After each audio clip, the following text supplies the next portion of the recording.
ಶ್ರೀ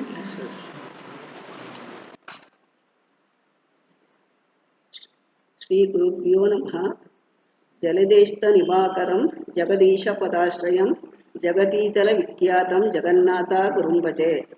ಹರಿವಾಯುಗಳ ಸ್ಮರಣೆಯನ್ನು ಮಾಡುತ್ತಾ ಹರಿಕಥಾಮೃತ ಸಾರದ ಜಗನ್ನಾಥದಾಸರ 13ನೇ ನಾಮಸ್ಮರಣ ಸಂಧಿ 1ನೇ ಪದ್ಯ ಹೇಳ್ತಾ ಇದ್ದೀನಿ. ಮಕ್ಕಳಾಡಿಸುವಾಗ ಮಡದಿಗಳು ಕರದಿ ನಡೆಯುವಾಗ ಪಲ್ಲಕ್ಕಿ ಗಜ ಮೊದಲಾದ ವಾಹನಗಳೇರಿ ಮೆರೆವಾಗ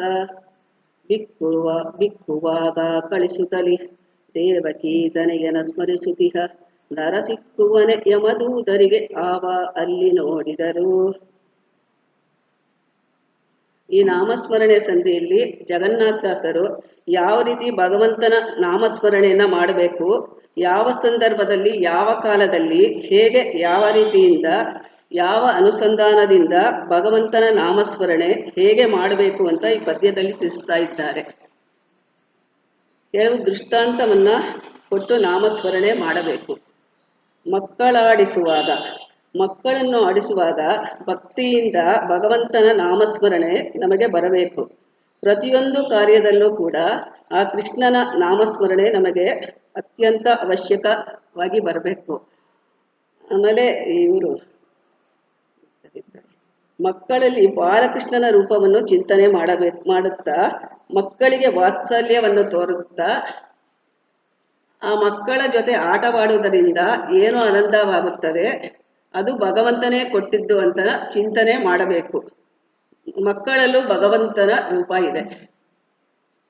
ಮಡದಿಯೊಳಕ್ಕರದಿ ನಡೆಯುವಾಗ ಅಕ್ಕರೆಯಿಂದ ಅತಿ ಪ್ರೀತಿಯಿಂದ ಹೆಂಡತಿಯ ಜೊತೆ ಆನಂದದಿಂದ ಇರತಕ್ಕಂಥ ಸಂದರ್ಭದಲ್ಲಿಯೂ ಕೂಡ ಭಗವಂತನ ನಾಮಸ್ಮರಣೆ ಮಾಡಬೇಕು. ಆಮೇಲೆ ಗೋಪಿಕಾ ಸ್ತ್ರೀಯರನ್ನ ನೆನೆಸ್ಕೋಬೇಕು. ಹಯ ಪಲ್ಲಕ್ಕಿ ಗಜ ಮೊದಲಾದ ವಾಹನಗಳೇರಿ ಮೆರೆವಾಗ, ಹಯ ಅಂದ್ರೆ ಕುದುರೆ, ಪಲ್ಲಕ್ಕಿ ಮೊದಲಾದವುಗಳ ರಥಗಳು, ಗಜ ಆನೆಯ ಮೇಲೆ, ಆಮೇಲೆ ವಿಮಾನದಲ್ಲಿ ಪ್ರಯಾಣ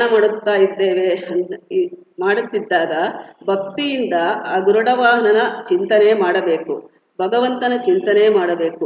ಅವನ ಅನುಗ್ರಹದಿಂದ ಈ ವೈಭವ ನಮಗೆ ಬರುತ್ತೆ ಅಂತ ಚಿಂತಿಸಬೇಕು. ದೇವಕಿ ತನಯನ ಬಿಕ್ಕುವಾಗ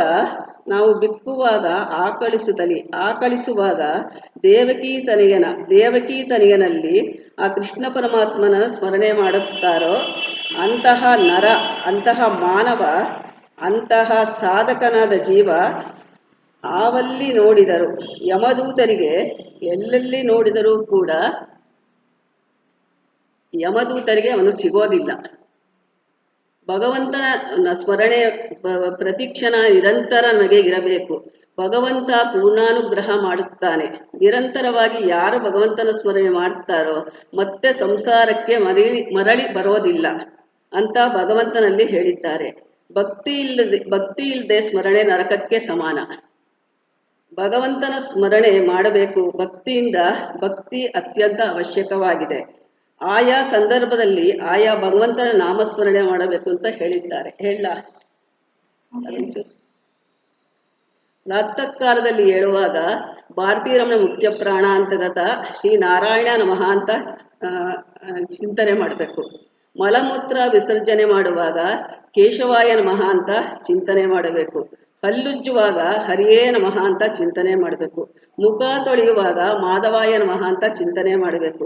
ಸ್ನಾನ ಮಾಡುವಾಗ ತ್ರಿವಿಕ್ರಾಯ ನಮಃ ಅಂತ ಚಿಂತನೆ ಮಾಡಬೇಕು. ಹಸುವಿಗೆ ನಮಸ್ಕಾರ ಮಾಡುವಾಗ ಶ್ರೀಕೃಷ್ಣಾಯ ನಮಃ ಅಂತ ಚಿಂತನೆ ಮಾಡಬೇಕು. ಹಾಲು ಕರೆಯುವಾಗ ಗೋಪಾಲ ಕೃಷ್ಣಾಯ ನಮಃ ಅಂತ ಚಿಂತನೆ ಮಾಡಬೇಕು. ತುಳಸಿಗೆ ನಮಸ್ಕಾರ ಮಾಡುವಾಗ ವಿಷ್ಣುವೇ ನಮಃ ಅಂತ ಚಿಂತನೆ ಮಾಡಬೇಕು.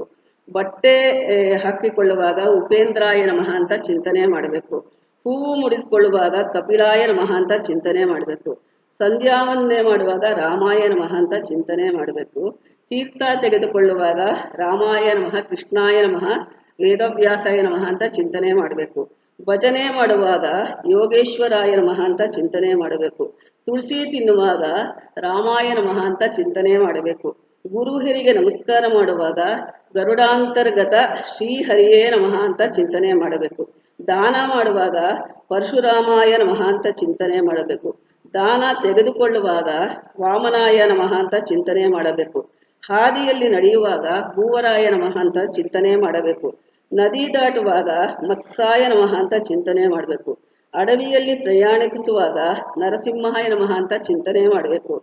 ಆಕಾಶದಲ್ಲಿ ಪ್ರಯಾಣಿಸುವಾಗ ತ್ರಿವಿಕ್ರಮಾಯ ನಮಃ ಅಂತ ಚಿಂತನೆ ಮಾಡಬೇಕು. ಪರ್ವತದಲ್ಲಿ ನಡೆಯುವಾಗ ಪರಶುರಾಮಾಯ ನಮಃ ಅಂತ ಚಿಂತನೆ ಮಾಡಬೇಕು. ರೋಗಾದಿಗಳು ಬಂದಾಗ ಧನ್ವಂತರಿಯೇ ನಮಃ ಅಂತ ಚಿಂತನೆ ಮಾಡಬೇಕು. ಔಷಧಿಯನ್ನು ತೆಗೆದುಕೊಳ್ಳುವಾಗ ವೈದ್ಯರೂಪಿ ಶ್ರೀ ಹರಿಯೇ ನಮಃ ಅಂತ ಚಿಂತನೆ ಮಾಡಬೇಕು. ಮಗುವನ್ನು ಮುದ್ದಾಡುವಾಗ ಶ್ರೀ ಕೃಷ್ಣಾಯ ನಮಃ ಅಂತ ಚಿಂತನೆ ಮಾಡಬೇಕು. ತಾಂಬೂಲ ಮೆಲ್ಲುವಾಗ ಪ್ರದ್ಯುಮ್ನಾಯ ನಮಃ ಅಂತ ಚಿಂತನೆ ಮಾಡಬೇಕು. ಆಟ ಆಡುವಾಗ ಗೋವಿಂದಾಯ ನಮಃ ಅಂತ ಚಿಂತನೆ ಮಾಡಬೇಕು. ಮಲಗಿಕೊಳ್ಳುವಾಗ ಶ್ರೀ ಪದ್ಮನಾಭಾಯ ನಮಃ ಅಂತನ ಚಿಂತನೆ ಮಾಡಬೇಕು. ಈ ರೀತಿ ಚಿಂತನೆ ಮಾಡಬೇಕು. ಕೃಷ್ಣಾಯ ನಮಃ.